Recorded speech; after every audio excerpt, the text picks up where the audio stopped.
Bapak, Ibu, Saudara yang terkasih di dalam Tuhan Yesus Kristus, Salam, salam bahagia.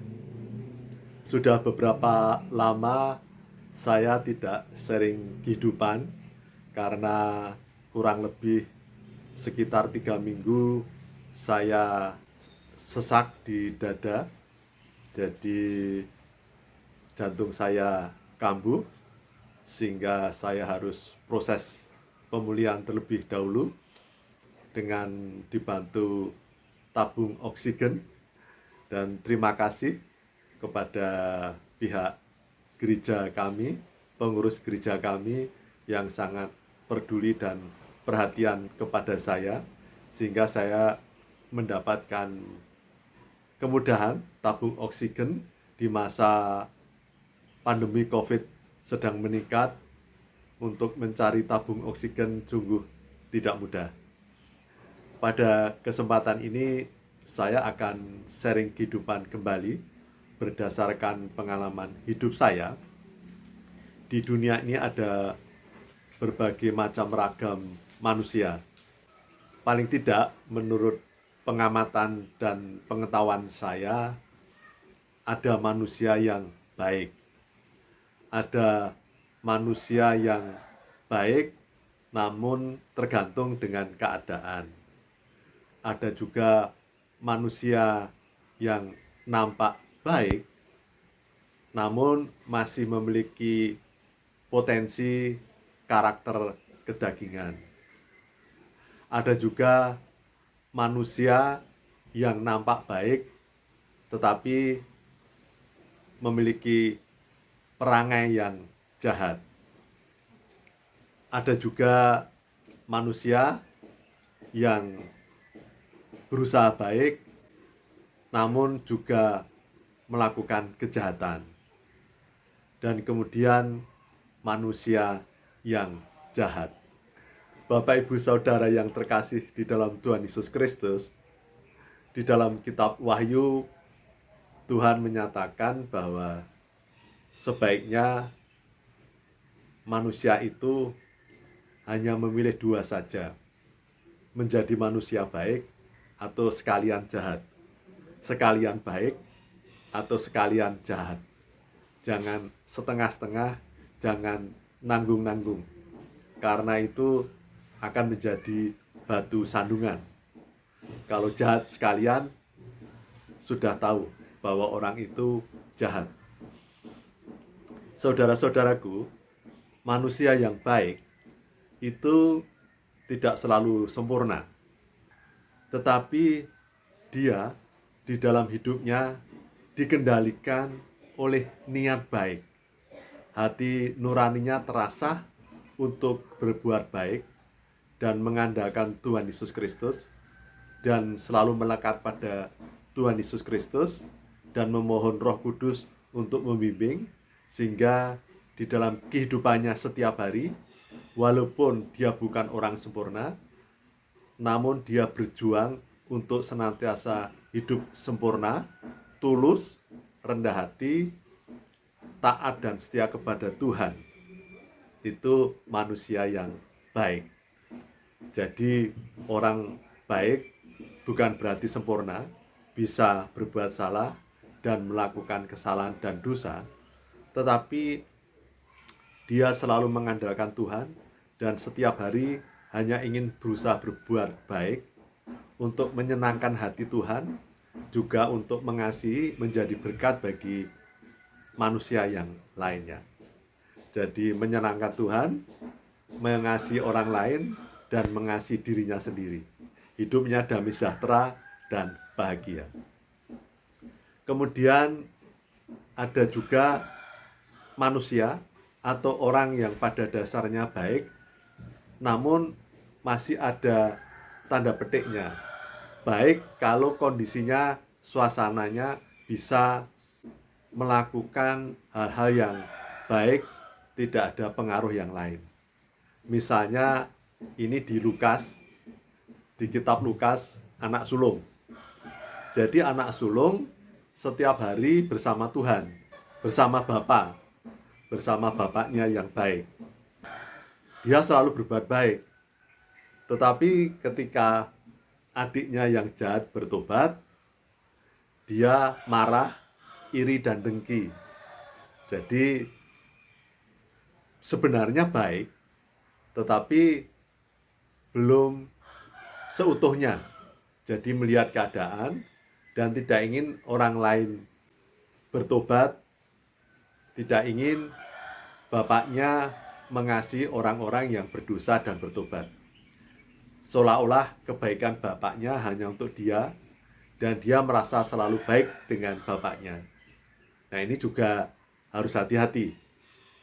Karena ketika kita menyimpan potensi hal-hal yang tidak baik, masih ada iri dan dengki, masih ada potensi iri dan dengki di dalam hidup kita, itu akan menjadi anasir-anasir berpotensi yang justru tidak membuat hidup kita ringan, hidup kita akan menjadi beban, tidak damai sejahtera bahagia yang sejati. Tetapi ini masih dalam golongan manusia yang baik. Tinggal bagaimana dia melepaskan dengki, iri, kemarahan, kekecewaan, dan kembali kepada hidup yang seutuhnya untuk mengandalkan Tuhan dan melekat pada Tuhan di dalam persekutuan dengan Roh Kudus. Kemudian ada manusia yang pada dasarnya baik, tetapi juga masih memiliki potensi-potensi kedagingan, karakter kedagingan. Jadi orang ini baik, selalu ke gereja, selalu membaca firman Tuhan, tetapi dia tidak suka kalau ada orang yang memiliki kelebihan. Jadi selalu iri dan dengki jika ada orang yang memiliki kelebihan, memiliki talenta, dan tidak suka melihat kelemahan orang lain. Jadi selalu iri dengki, selalu melihat orang lain seolah-olah dirinya yang paling baik, orang lain lebih rendah dibandingkan dia, dan juga hanya melihat kekurangan dan kelemahan, kesalahan orang lain. Jadi ini relatif juga hidupnya pada dasarnya akan kehilangan kesempatan untuk sungguh-sungguh hidup damai sejahtera dan bahagia. Karena setiap hari diliputi untuk menunjukkan bahwa dia lebih baik dari orang lain, kemudian menutup kekurangan dan kelemahannya, dan ketika melihat kelebihan orang lain menjadi dengki dan iri, dan hanya melihat dan suka dan senang melihat kekurangan dan kelemahan orang lain. Kemudian ada manusia yang baik, tetapi juga terkendala berbuat jahat karena dikendalikan oleh kedagingannya. Orang ini memiliki ketulusan kemungkinan. Dia ingin berusaha berbuat baik. Tetapi karena latar belakang masa lalu, karena ada beban depresi, ada beban kutuk, ada beban ketidakharmonisan keluarga, dia ingin berbuat baik, tetapi tanpa ada kesadaran, dikendalikan oleh kondisi duniawi, sehingga hidupnya terjadi pertempuran antara kebaikan dan kejahatan di dalam dirinya. Dan biasanya orang-orang seperti ini, jika dibuka hatinya, akan mudah untuk bisa bertobat dan mengakui segala kesalahan-kesalahannya. Berbeda di dalam posisi orang yang kelihatan baik, tapi mudah dengki dan iri melihat kekurangan orang lain. Ini justru agak sulit untuk berubah, karena merasa dirinya benar dan tidak membutuhkan pertolongan Tuhan. Kemudian yang terakhir yang saya tahu, menurut sepengetahuan saya dengan yang saya ringkas dan yang saya golongkan ini, adalah manusia yang jahat.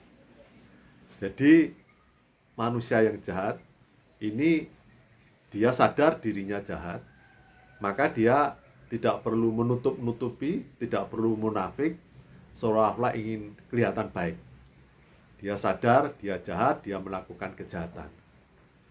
Dan orang-orang ini tinggal dibalik oleh Tuhan, kesadaran yang berbuat jahat itu akan bisa orang ini menjadi baik.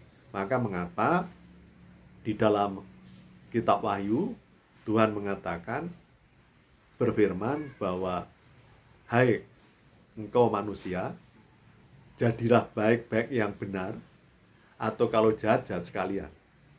Tidak tanggung-tanggung. Karena kalau setengah-setengah itu akan menjadi batu sandungan dan justru akan berbahaya. Tetapi ketika kita baik menjadi perkenan Tuhan, ketika jahat sekalian, maka ketika ada pertobatan, kemudian orang ini akan lebih mudah untuk berbuat baik karena tidak ada kemunafikan di dalam dirinya. Jadi saudara-saudaraku, memang paling baik adalah bagaimana mulai saat ini kita memiliki kesadaran untuk sungguh-sungguh menjadi manusia yang baik di hadapan Tuhan. Jangan manusia yang baik tapi tergantung suasana, atau manusia yang baik tetapi masih punya potensi hal-hal yang negatif, atau juga manusia yang kelihatan baik padahal jahat, atau manusia yang jahat walaupun dia sadar dia jahat.